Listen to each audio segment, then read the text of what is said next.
troch prúdoch.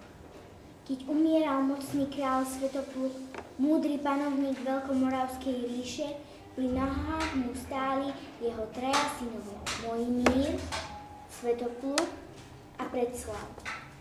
Svetopluk sa zadíval na svojich synov a myslel na svoj ľud a na svoju ríšu.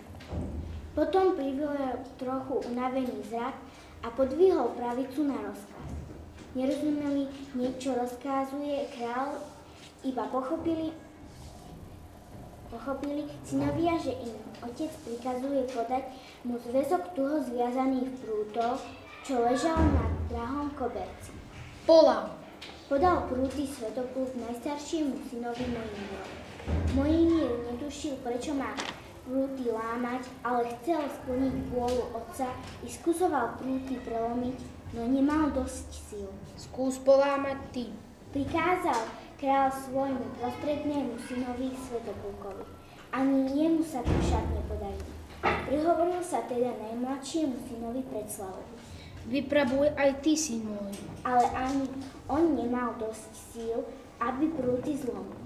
Vtedy kráľ Svetopluk rozkázal zväzok rozviazať a sám nalomoval prút za prútom, hoci mal ruky oslabnuté. I povedal: Synovia moji, ak budete žiť svorne a vzájomne si budete pomáhať, budete silní a nejaký nepriateľ vás nepremôže.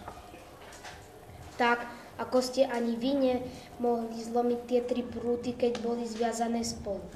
Ak však budete nesvorní, budete sa hádať a ríšu si podelíte na kúsky, nepriateľ vás poľahký, ako ten prút premôže a vy zahyniete. Na to kráľ Svetopluk zomrel. Synovia Mojmír, Svetopluk a Predslav zabudli na otcové posledné slová a napriek jeho varovaním si Veľkú Moravu rozdelili.